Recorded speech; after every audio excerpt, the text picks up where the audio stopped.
Using DNA testing. So my own family heritage is that my mother was Bernadette Leary from Glengarriff, and my father, Joe Riney, was born in Gleninchaquin. So we forget about the Cork side today and focus on the Tuosist cousins. And so Joe's parents were Michael Riney from Gleninchaquin and Mary McCarthy from Cummers and Lorach. And so we'll make some references to the McCarthys. So I'm going to talk about one particular example of an interesting story of one discovery that I made through DNA testing and DNA matching. I'm going to explain a bit about DNA testing, and I have an example here of the test kit. I'm going to talk then very briefly about some other discoveries as well, and take questions and comments and more information. And there's other people here in the room that have been doing this genealogy for a long time, and people who know more than me, so jump in. And I'm only making assumptions about things, so make any correction you want. I'll be open for that. And Maggie, you need to watch the time as well, because we've got about half an hour in total to get through this. So the main discovery that I'm going to talk about involves Canada. And so I was going to say, first of all, I'm going to try holding this. Okay. So I was going to say, are there anybody from Tuosist that's living in Canada that anybody knows of? Any hand up, any knows somebody who's living in Canada? There you go. We have connections in Canada. There's people who've been there. And I know we have a visitor over here from Canada, so you're welcome. So back in February of this year, when I was looking at my DNA matches, this name came up, Arthur Henry Fowler. So I was going to play the theme music from EastEnders for Arthur Fowler.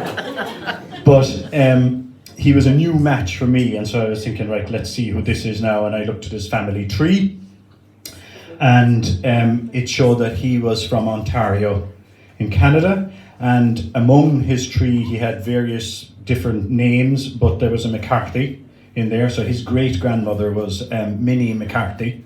And, from looking at things in Tuosist, Minnie is what's often used as a short name for Mary. I knew that I had seen other matches, and I'd seen a reference to a Felix McCarthy on somebody's tree, so I thought, this is interesting now, I'll have to look at it. So I went off to search among my existing matches, and I found a bunch of other people who also had McCarthy ancestors in Canada. So that would suggest that there's some sort of connection there. There's a group of things together that are of some interest. So this was part of his tree. There's not very much on it because some of the entries are private. We don't know who this is Arthur. His mother's side I've left out of it because the names there was only one name and it's nothing that I recognised. So we don't know who his father there is, whatever it says, I can't even read it myself. John McCarthy. John McCarthy. And we don't know who his grandmother is, and we don't know the name of his grandfather, but it would be a Fowler, because his great-grandfather was Fowler. And then here's the Mary Minnie McCarthy. It says born 1875 in Ontario. Now, you could immediately say, right, let's just look at the McCarthy, but that's not enough. I mean, it quite equally could be that the mother of Joseph Fowler was a Sullivan, and that could be the connection. But it's just an interesting point to start with. So before we go any further with Arthur, just wanted to talk about DNA matches. So I did a DNA test on Ancestry.com 2019. You get, there's people testing every week and every month, and so in the last 3 weeks it was 89 new people showed up as having a DNA link to me, and I'll show you what the new list looks like. You have somebody's name, if they have put up a photo that would appear, and importantly how close of a match they are to me. So the next thing I'm going to show you now is this is my new matches from last Friday. So I haven't looked at any of these yet, but there's Lawrence Kennedy, Daniel Davis, Janice, Sandra.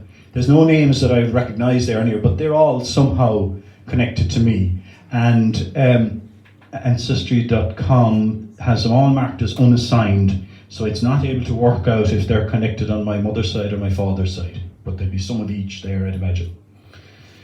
So then this screenshot then is my existing matches, and in the middle of them there is Arthur Henry Fowler.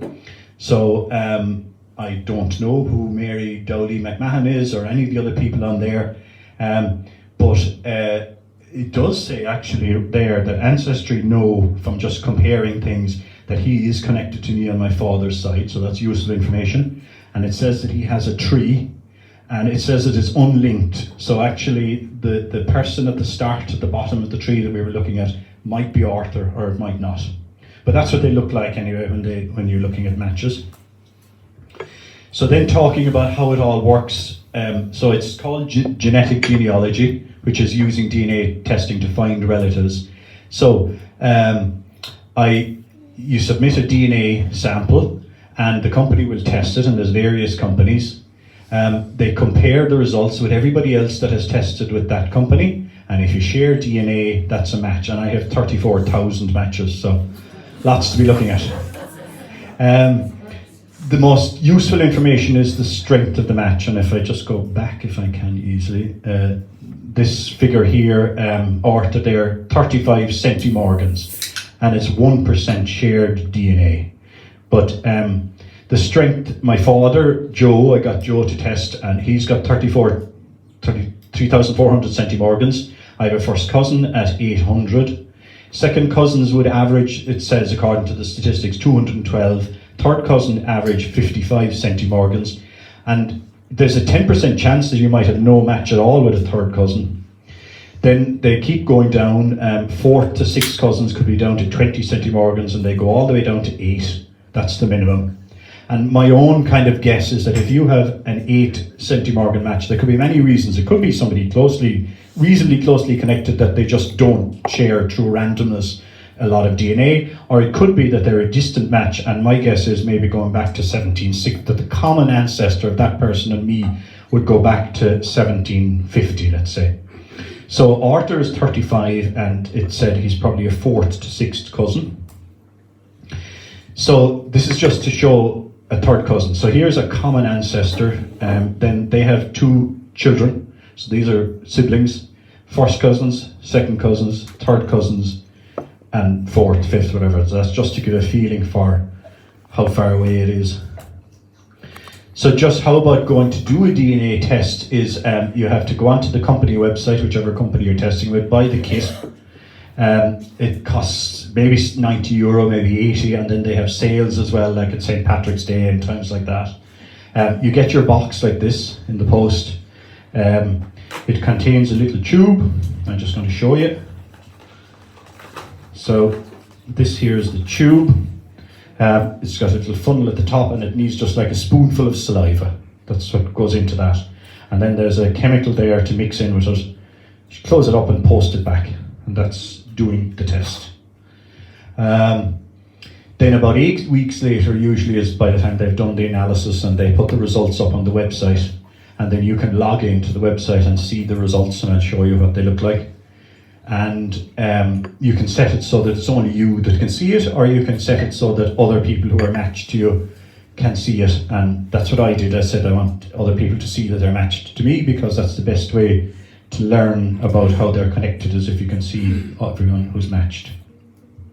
So just a list of the companies there. So Ancestry.com is the one I tested with. I think they're the biggest. They started testing in 2012. They'd been doing online records before that, but they got into testing, and now there's at least 16 million people that have tested there. So like I've got 35,000 or 34,000 out of 16 million matched to me.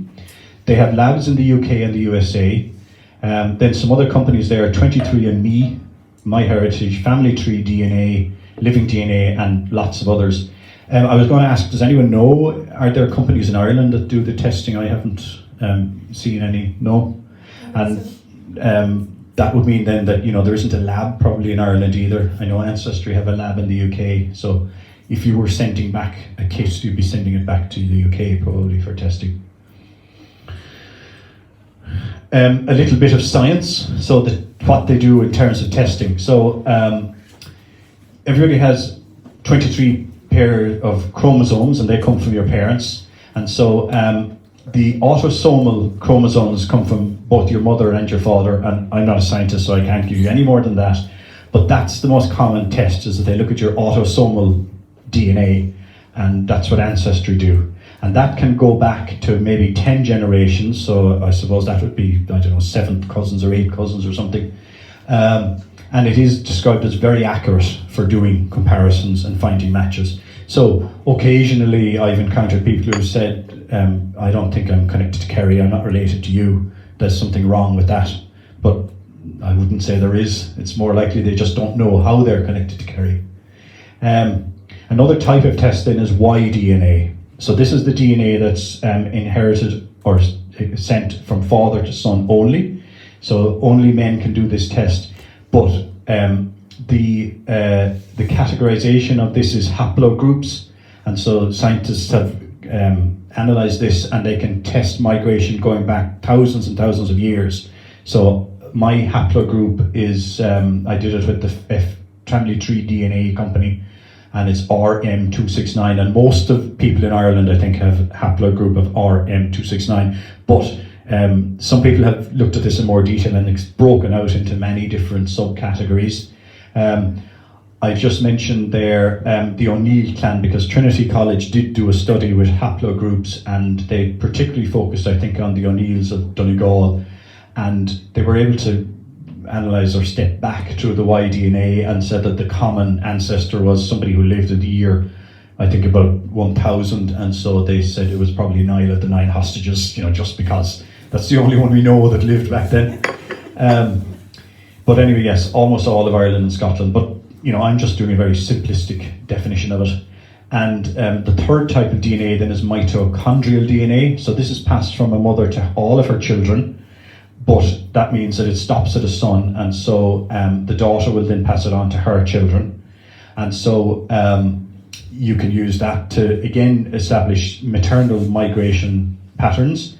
I don't know a lot about it. I don't know if you can do shared matches and say, well, we're connected on the mother's side. You but can. You can? Right, yeah. So if you had, somebody who was trying to work out that they didn't have enough paperwork to understand that their great-grandmother was from Tuosist, they might do a mitochondrial with somebody else who's from Tuosist and go, well, yes, it traces back. I just mentioned GEDmatch because it's not a testing company, it's just a website where you can load up your results, and it looks in great detail at the actual chromosomes. And so you've got your 23, and it lays them out and says which you and somebody else, which chromosome you both share. So if I'm related to you and we're on chromosome 2, Marianne, if you're on chromosome 2, and we know that we have some common Murphy ancestor, and then if I test with you, Jenny, and we're related, we are the Rineys, and that's chromosome 6. Well, then if I had some other person and I put them on GEDmatch and they were connected to me on chromosome 6, well, then I know they're a Riney connection and not a Murphy connection. So you can do detail like that, but I don't really use it because it takes too much time. So then the actual results then, so you get to see your ancestral origin location. So Ancestry, specifically now I'm talking about, they've got a reference panel of a couple of thousand people who they know from paperwork exactly where they come from, and they're all from one area. So somebody say where all of their great-great-grandparents came from Achill Island. So then they would say that's Achill Island DNA, pure, without any mixes or anything else. So they've got a couple of thousand people around the world that they know that. So that's the region. So they have a couple of thousand regions. So I've said Yemen as an example, or Ireland, but because there's so many people who've tested on this in America who have Irish heritage, they have a lot of detail in Ireland, so it could be broken down to Munster. And so then if you match to a region, that's where your ancestors came from. They keep improving their regions, they add more people, so then they do a rerun to go again, which exact region is it? And the other point is that the whole thing is scientific and they keep researching and improving. So here's my regions information. So, not very exciting. I'm 99% Irish. Originally I was 100% Irish, and then they did an update and turned it into 1% Welsh. So, I'll ignore that. It also says that I'm entirely from Munster, Ireland, from southwest Munster. Now, these are listed on an equal level here, so Cork Headlands is Sheep's Head and Bantry and so on, my mother's side. Iveragh Peninsula is correct as well, because my father's grandmother was Johanna Foley from Blackwater, and the Foleys came from Glencar. And I think that's probably part of the Foley as well. And then I'm from Beara, so you know, three of my, what would it be? 6 of my father's great grandparents were from Tuosist. So that's Beara all the way. And then they've mentioned East Beara. So they have a map then as well, just showing the same information. So this comes up. Now, again, you know, I'm 100%, 99% Irish, so it's not very dramatic. And I know I'm from here. But if you're in New York and you don't know where you're from, to get a map like this that says, you know, you're 100% Irish, well, first of all, they love that, if they're 100% Irish. But they might be 50% Swedish or Italian or African or whatever, they'll get all that. So then it's zoned in down here, and I've zoomed in on that. So it has the Cork Headlands here, it has over there the Iveragh Peninsula, Killarney, and I just highlighted this one. That's what they call East Beara, and that's Tuosist there. So like there's a little bit of Adrigal lumped in with it, but that's fairly impressive that, you know, they can take my DNA and they know that my ancestors came from East Beara, from Tuosist. And here's just a random online person, and it's somebody who said they posted this up online. They're an African American. So for them, they're 27% Nigerian, Cameroon, Mali, Benin, Senegal, Ivory Coast, little bit of Welsh DNA, and Sweden and Denmark. So no idea how that happens, but if you're somebody who's descended from who were originally slaves, this tells you where your people came from. And then if one of your parents is alive and they test, well then it might be that that particular parent is all Nigeria or all Benin or whatever. So that's the kind of stuff that people can figure out. Right, so let's go back to Arthur Fowler. So the first thing we know is that there's about 10 people that I also come from McCarthy's from. The specific place is Wiley, which is a township in Renfrew County in Ontario, which is near Ottawa. So I've got about 10 of them. The second thing is they're connected on my father's side, and Ancestry said paternal, but even without that, I could look at the matches that those people and I also have connections to. So there'd be a list of, you know, 40 or 50 that they connect to and I connect to, and they're all, I know they're Tuosist people. So it's nothing to do with my mother's side. And the third thing is that looking at the people that we both share, what I know about some of those is that they're connected to me on my Mary McCarthy side from Cummers. So that's the information I've come to conclude. So it's starting to point towards a McCarthy-Cummers family link. And now it's time to get into the paperwork and move away from the DNA. So back in February, I did some work. It's listed here as 10 bullet points. It probably took about 100 hours, I would say, of digging around.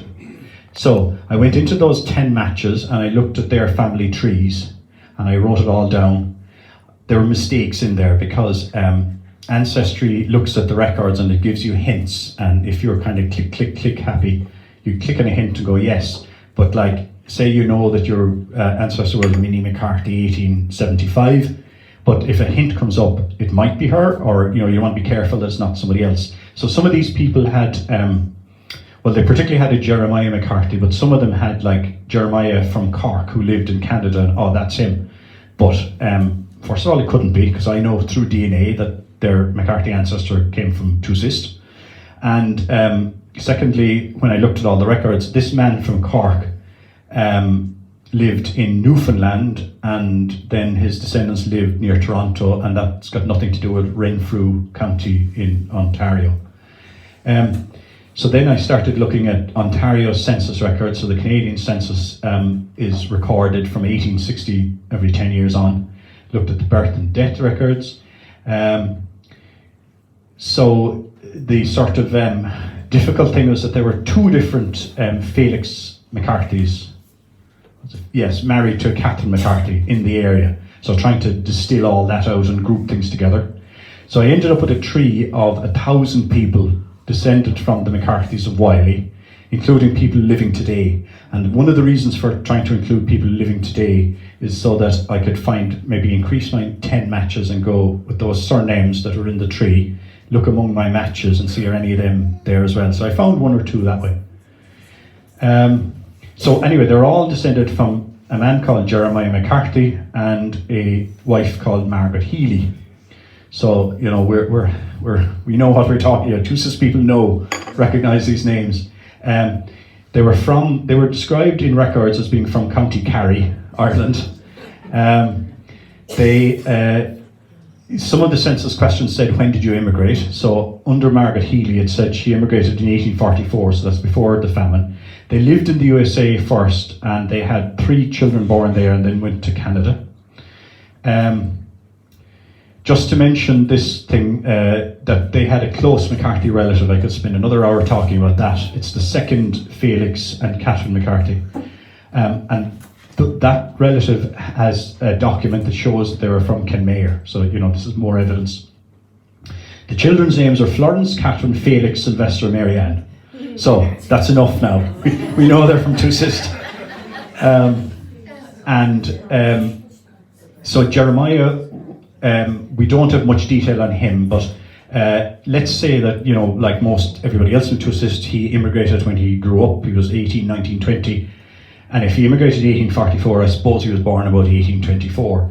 And that's before the records. There's no baptism records before 1844, so we don't know. So then, how could he be connected to me? Well, my great-great-grandfather was Timothy McCarthy. He was born in Fehannock, in the place that's currently known as the Beaters, in about 1830. And so all I could say is Jeremiah most likely was his brother, or maybe his uncle. And, you know, you'd wonder why Jeremiah went to there. Did Jeremiah have another ancestor there that was a relative as well, or what? Now, I'm jumping to one conclusion there, which is that maybe it's got nothing to do with Jeremiah McCarthy, born in 1824, because it could be Margaret Healy, you know, equally. But just given McCarthy, the connections on my McCarthy side, it's like, to me, about 90% likely that it's Jeremiah. And there are no other Healys showing up as shared matches. I did another kind of analysis where I have a bunch of about 10 people that I know are descended from Timothy, and they all show up very closely connected to the people who are descended from Jeremiah. So McCarthy's group of McCarthys.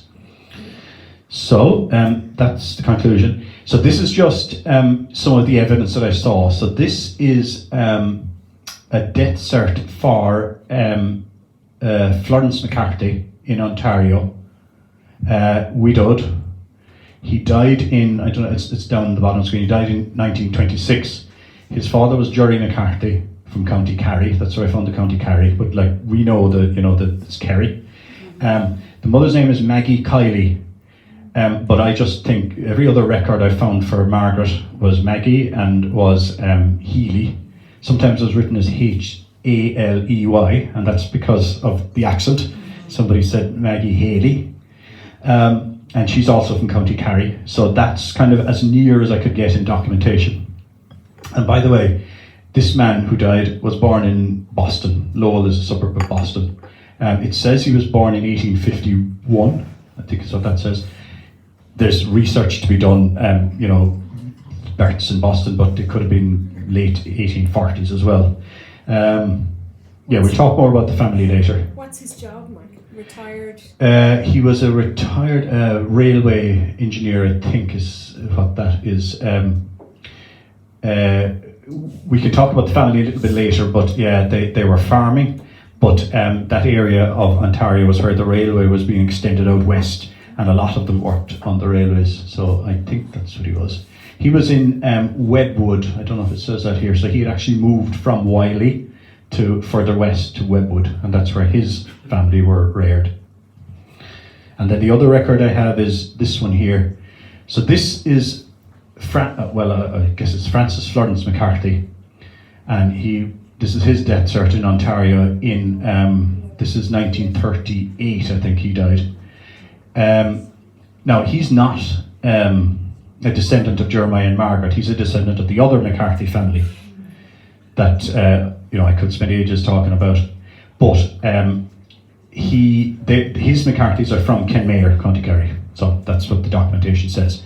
So if the neighbours of Jeremiah and Margaret Healy were from Kenmare, then, you know, they were from Kenmare themselves as well, probably. There was like one O'Shea living near them in one of the censuses as well. And so this is the family tree for Jeremiah and Margaret Healy. I won't go into it in too much detail, but their daughter Catherine was born in around 1851 in America, married a Felix McCarthy, and that's the other McCarthy family. The son Florence, who was probably older than Catherine actually, he married Hannah Law in the neighbourhood in Renfrew in Wiley. Their son Sylvester married Annie Irving, and his brother Felix married her sister Helen Irving. And Annie died in 1882, which was about 4 or 5 years after they married, I think.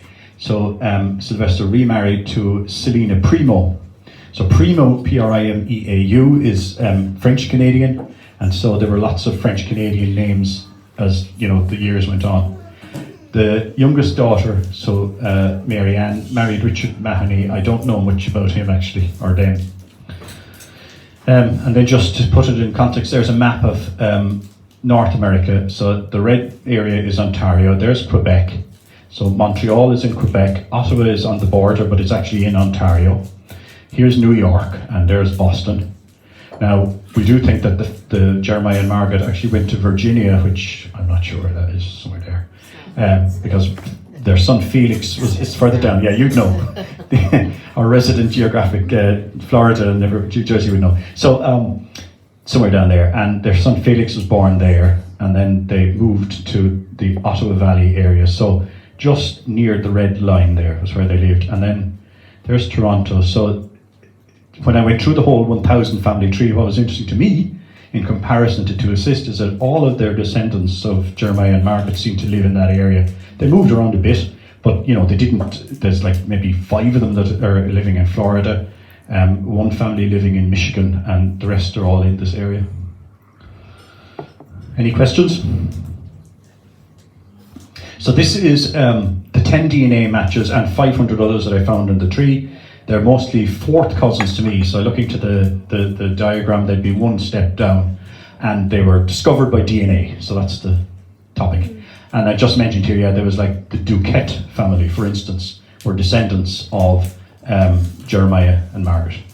So one of the 10 people was Margaret Cosman, so I messaged her, and I said, I've been looking at your match, and I think you're a McCarthy from Tuosist, so you see what she says. Mike, glad to meet you. I remember my Aunt Mary talking about her relatives being from Tuosist, Kerry, Ireland. So, you know, without the DNA, they'd heard of Tuosist anyway. And this is from somebody that immigrated from Tuosist in 1844 and was handed down through the generations. She said she had only done so much, but she got stuck with the 2 Jeremiahs married to the 2 Catherines. I think it's 2 Felixes married to 2 Catherines, but anyway, it's But the thing that struck me was she said that she grew up next door to the homestead where Jeremiah and Margaret originally settled. And so her Aunt Mary was there. She said she remembered her grandmother. And it's like us here in Tuosist, you know, when you grow up with the people around you and listening to the older people talking that house and that farm, that's the most valuable information. And that's why people in Tuosist have such valuable information for immigrants, because they know which house and which farm. So this says the trip to Ontario. So I was, you know, the starting question, is there anybody from Tuosist in Canada? Well, there was Tuosist people in Canada in 1855. And when you think about it, they were living in the beaters, so that'd be like a stone house with a thatch roof, maybe 2 small windows and a chimney, I suppose. And they had to go to the USA. They had no guidebooks, no photographs of the USA. They hadn't met anyone who'd been there. They themselves probably had never been beyond Kenmare. You know, they had to get to Cork, and there wasn't any bus. I presume there was some kind of a horse car or something, and not on a tarred road. You know, a big discussion would be, how did they pay for their trip? Where did they get the money? You know, the typical thing was that somebody else who had previously immigrated sent home the money. So maybe there were McCarthy's there earlier. Did they bring a suitcase? I doubt it very much, or a backpack. Then the journey itself was a hardship. You know, no weather forecast, no sat-navs, weeks and weeks on the ship, and no medical care. So They don't appear to have travelled on any children, but the other McCarthy, this is Felix and Catherine, that were living near them, had 3 children that were baptised here in Tuosist. One of them, their eldest son Jeremiah, was the 8th person recorded in the Tuosist baptisms in April 1844. So he just made it in by the skin of his teeth.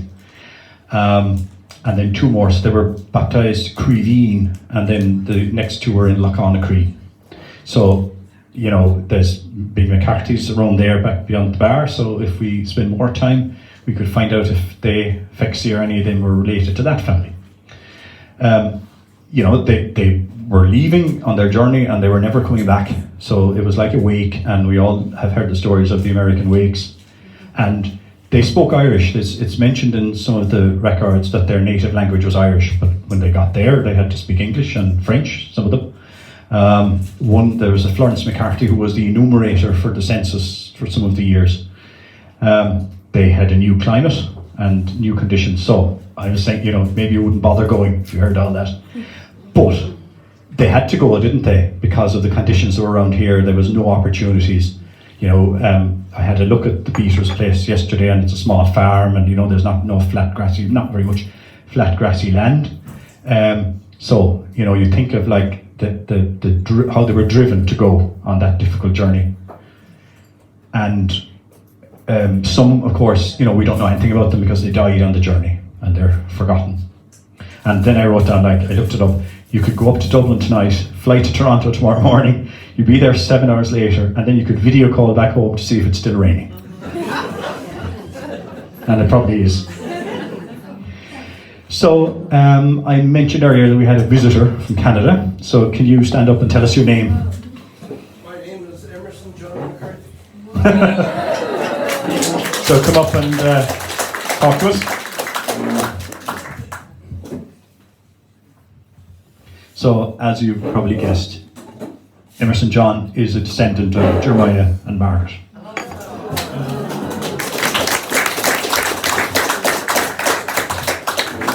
Well, thank you. It's great to be here. It's the end of a very long journey of discovery for me at this weekend here. Just a little bit about what I know about their journey and their experience in Canada. I was going to give a geography lesson, but Mike showed the map. So the Ottawa River is one of the great rivers of Ontario that flows into the St. Lawrence, and all exploration and settlements sort of made its way into Canada and up these great rivers, driven initially by the fur trade, later by the timber trade, and later with the promise of fertile land to farm, which wasn't always the case. And so Jeremiah and Margaret did come to Boston. They had 3 children there, and Lowell is shown on one of the records. Lowell at the time was a heavily industrial area with textiles mills, which of course long since closed down. And Lowell, unfortunately, now is sort of a typical post-industrial town just outside of Boston, which is trying to reinvent itself with tourism, and they've converted the mills into something that you can go and see as a tourist. So they were, I'm going to say at least 5 years in Boston. For some reason, then they moved to Virginia, where my great-grandfather Felix was born. And then after that, again, they moved to Canada in 1860. Perhaps the promise of land was what took them there. They were way too late arriving in the United States to get in on the land bonanza of the earlier generations. And then again, maybe they knew of the McCarthys. They're already in Wiley Township. Shortly after they got there, in fact, a year after they got there, Jeremiah was murdered. Apparently his cows had gotten into somebody else's farm, and the offended party came and shot him. The only witness to it was his daughter, Catherine, who was 10 at the time. So they apprehended the man, they took him to court, and the only witness was Catherine. And the magistrate, to determine her credibility as a witness, asked her if she knew the Lord's Prayer. And she said, "No, I don't." If he'd asked, "Do you know the Our Father?" she would have been able to recite it. So, because he didn't validate her as a witness, the man went free, and apparently continued to live in the area. I'm trying to track down his family even now.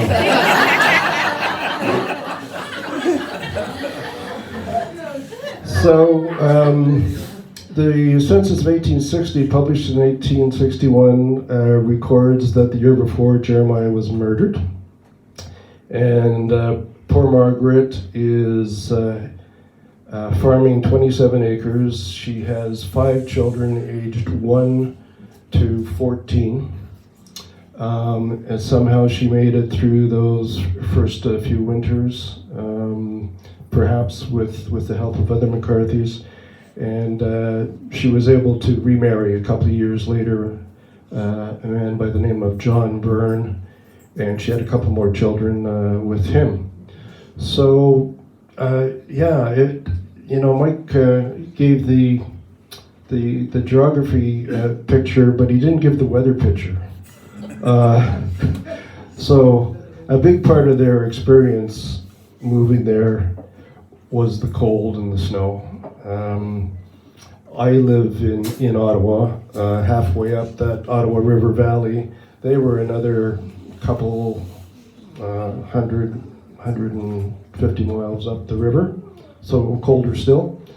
But we start to get snowfalls as early as October. By mid-November, the snow's on the ground to stay.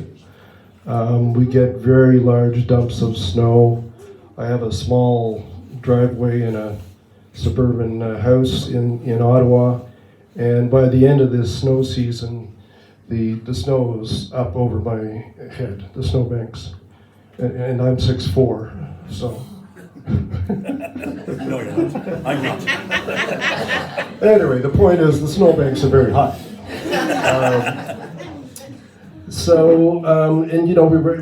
We get cold, what we call cold snaps, where the daytime and nighttime temperature never gets above freezing for, a couple of weeks.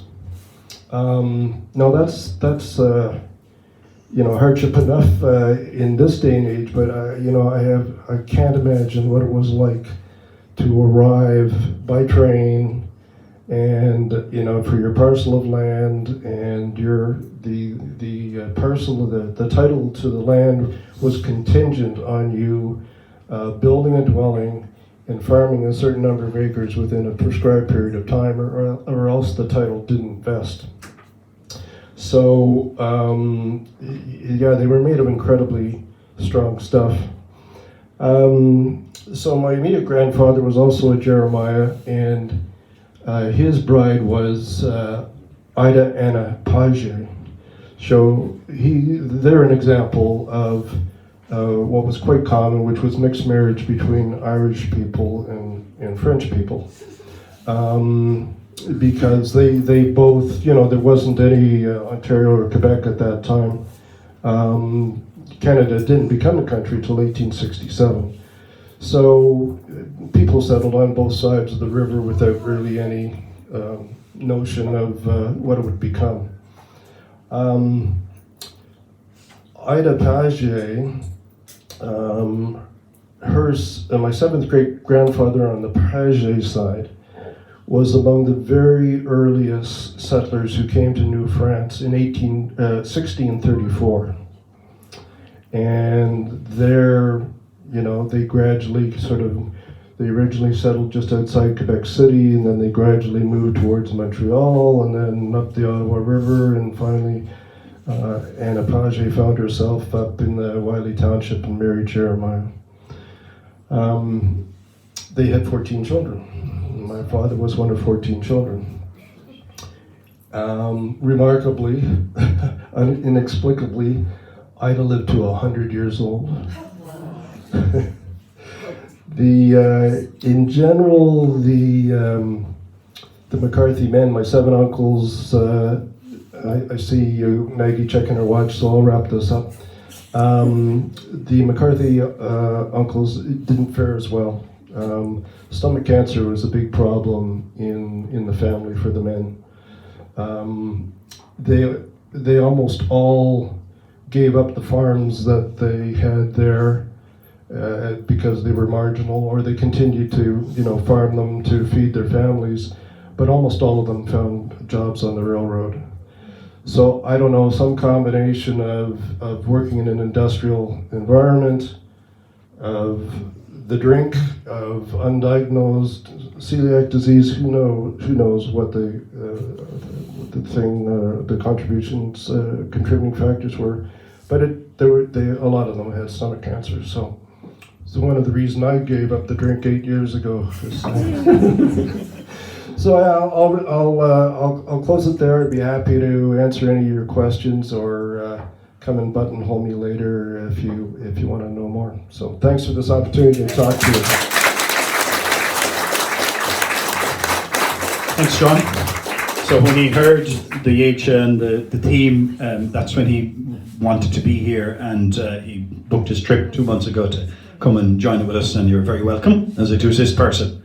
And it was his birthday yesterday, so happy birthday. So moving on from the McCarthys now, that's enough of that. Some other discoveries. So I've mentioned the first one, which is that there was a Felix and Catherine from Gleninchaquin, and that their oldest son Jeremiah was the 8th person recorded in the Tuosist baptisms. So my own great-grandfather was Jeremiah Riney. He was born in Seanbran but lived in Gleninchaquin, and he had his 2 younger sisters, Margaret and Johanna, were born in the 1860s. There's this thing about the Riney Neils, and so the immigrants used the name O'Neill, and that makes tracing difficult.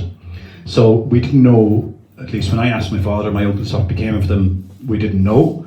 And about 2 years ago, Eileen Kelly, who was a DNA match in New Jersey, contacted me, and she said her great-grandmother was Margaret Neal, known as Riney. So we found the sisters.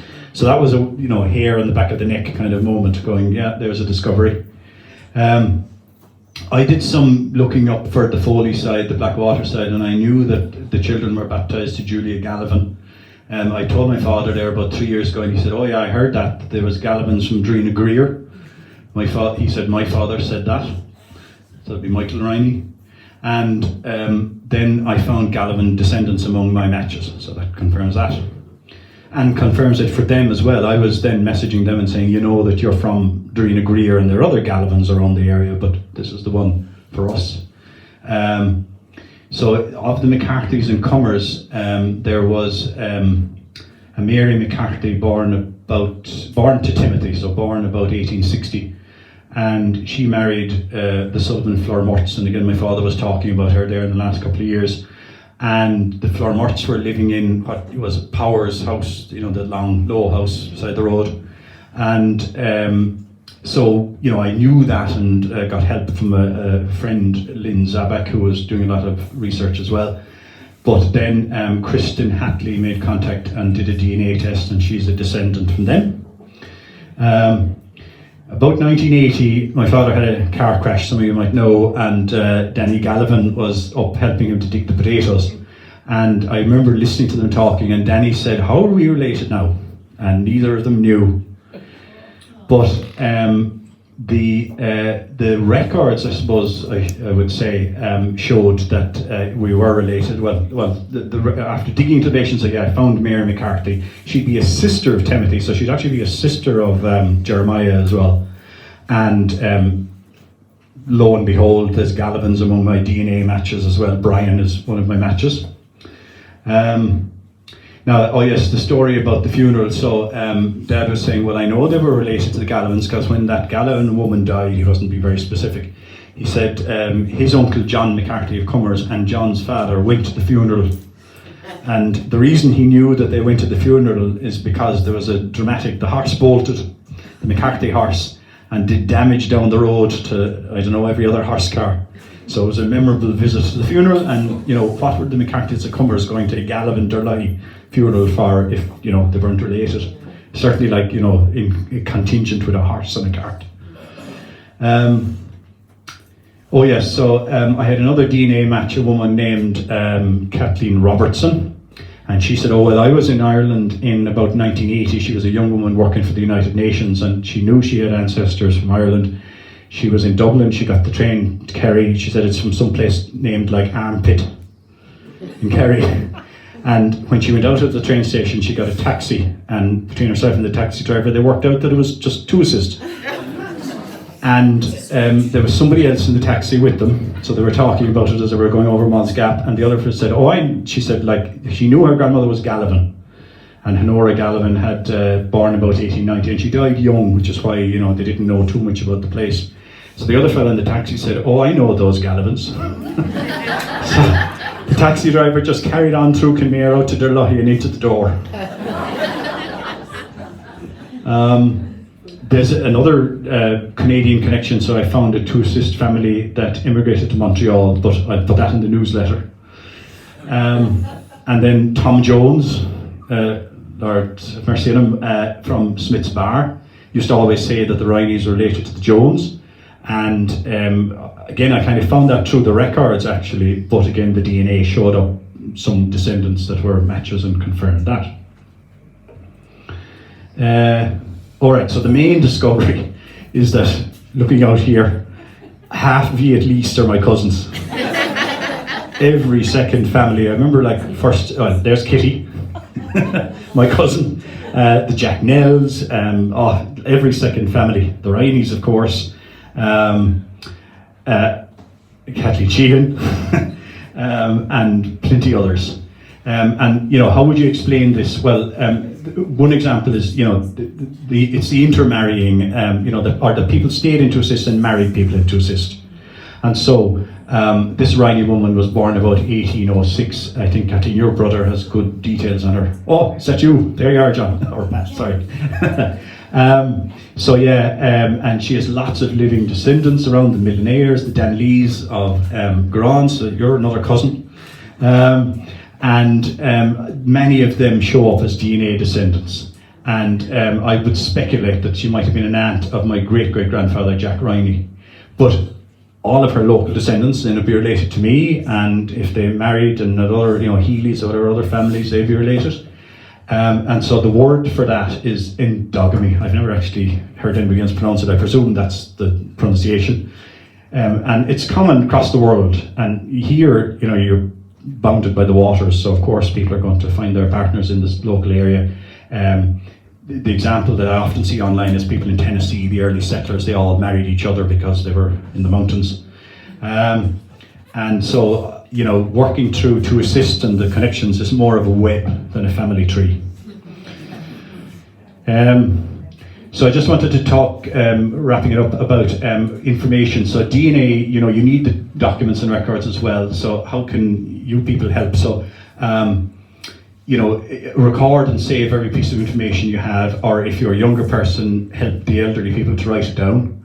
A couple of years ago, documented the families in Gleninchaquin, so I got Eileen Brosnan, RIP, and Joe Riney and Patrick Leary together, and we went through the census of 1901 and just talked about all the families and all the townlands in Gleninchaquin, and they were able to say, well, so-and-so married so-and-so, or that wife came from the Millionaires, or whatever else, and I had it on my list to talk to Mike Exie in Glentrasna, but I never made it. Robardo Dwyer, I think I got a mention last night, his Annals of Beara, which covers the Cork parishes on the peninsula, and it's an absolutely invaluable legacy for so many immigrants abroad.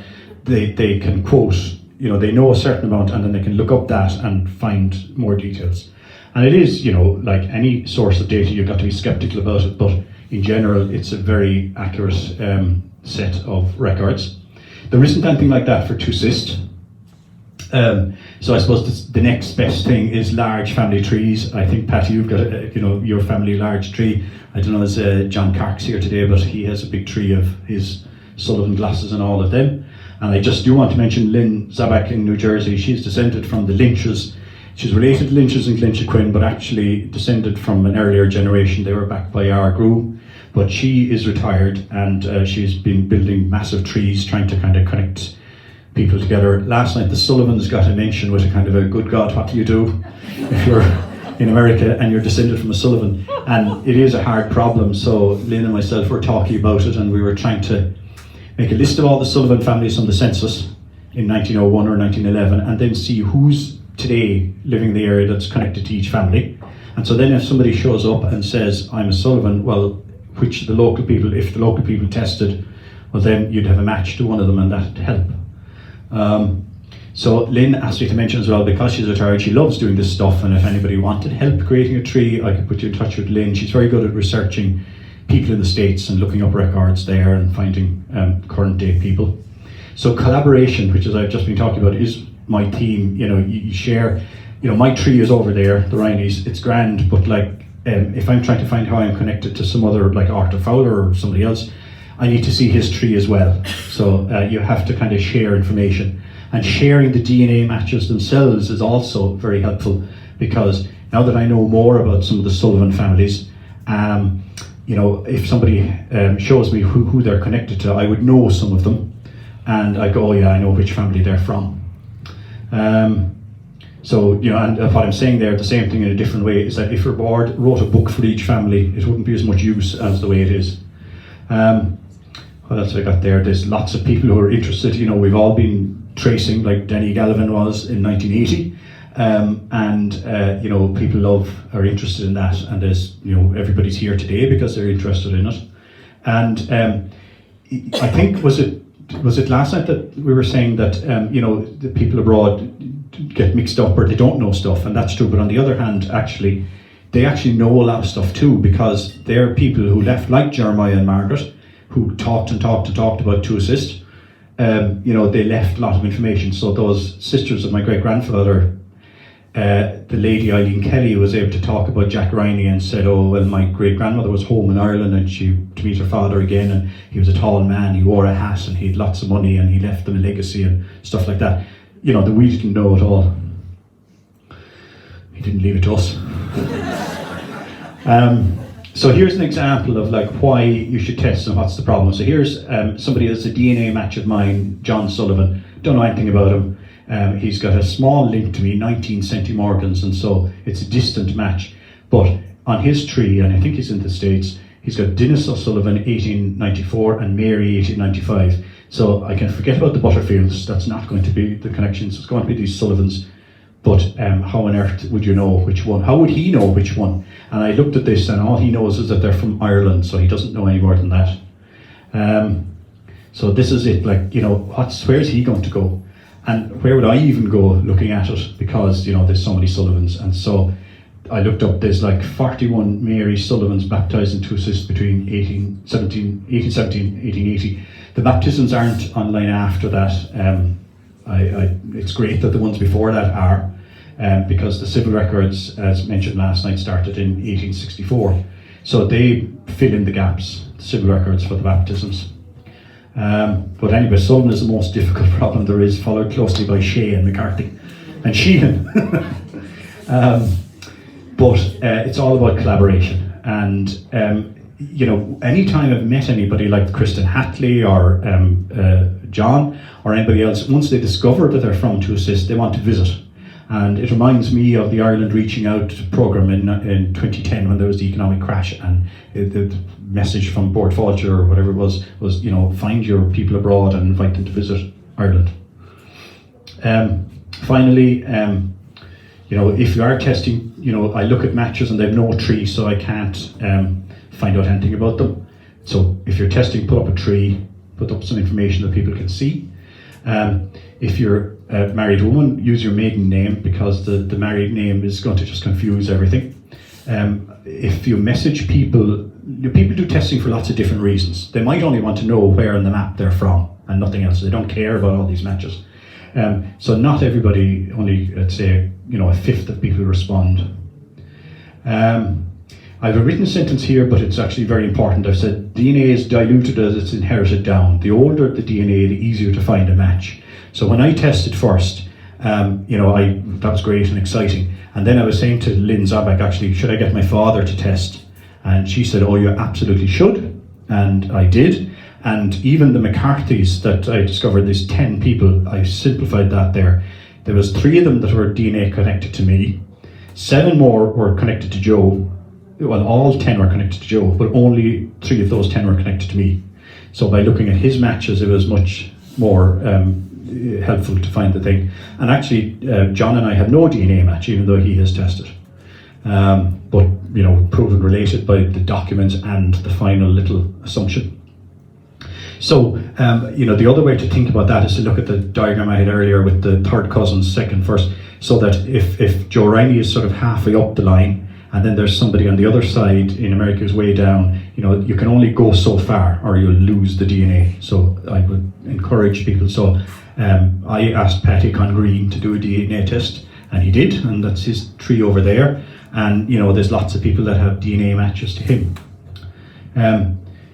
Completely unconnected to all that, one other thing about these centimorgans is that, going back to the endogamy thing where, lots of people are intermarried, so I could have more than one connection to a person, and so I could have a very high DNA link that ancestry would say, oh, you're second cousins, but actually what it is composed of like maybe 4 different connections, all from the 1750s. And so there's some people in Tuosist where I have a big high connection to, but actually there's no known link. We know that we're not connected, before or after 1850.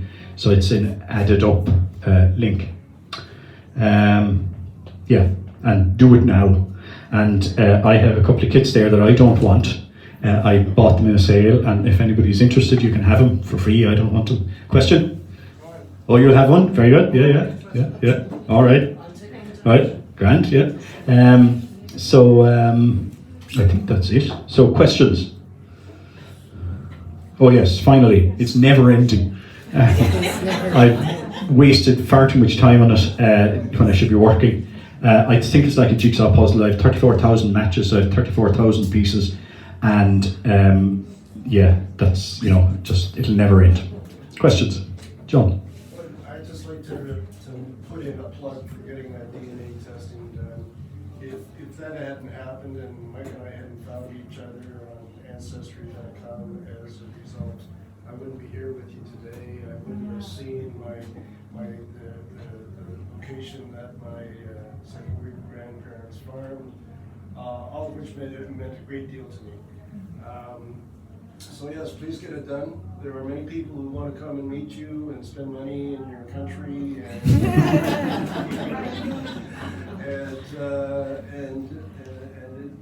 I must say, you're a tremendous company. You've all been very kind, and it's great to have spent my time among the Irish and not among, slight intended, the other Americans and Canadians who are here staying in some of the hotels. So yes, please get it done. We really appreciate it. Right. And John did visit Tuosist about 6 years ago, based on knowing. Yeah. Tell that story. Go ahead. So the names, the 4 names, given names, brought me here to Tuosist because the archivist at the library in Tralee, I guess it is, the Kerry Library, suggested, well, you must be from Tuosist because those names, that's all Tuosist people. So I said, okay, I'll go there. So I came and, I'm driving around and I went to McGogry and found, oh yeah, there's lots of Jeremiah's, Sylvester's and so on. But I came into the bar here and I said to Helen, do you know any McCarthy's? Do you know any Jeremiah McCarthy's? And God bless her soul, she was very patient with me. She said, well, you need to narrow that down. Part of the Ginger McCarthy's or the Dark McCarthy's? I didn't know, so she sent me down the road. There was a Florence McCarthy apparently farming down there. But that's what the experience is like without the DNA. You know, with the DNA, you're absolutely sure this is the place, and you might, you know, actually find some locals who can, you know, add a lot of color to what it is that you found out. So, yeah, and I mean, as Mike says, you know, you determine how much privacy you want. So, you know, if I come up and knock on your door and ask you if you know any McCarthy's, you don't have to open the door to me. It's the same thing on DNA. If you don't want people bothering you, you know, you can keep your information private. But if you are gracious enough to share it, it makes a big difference for people in North America. So. Good. So, yeah. All right, I think we're done. Well, anybody got any questions before we move to the graveyard? That's a funny way of putting it, isn't it?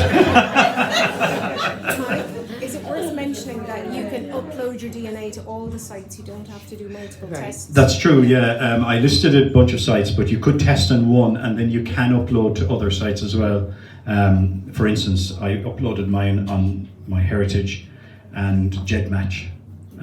Yeah, I think you have to retest on 23andMe. Yeah. Yeah. Okay. Yeah, okay, great. Thank you very, very much.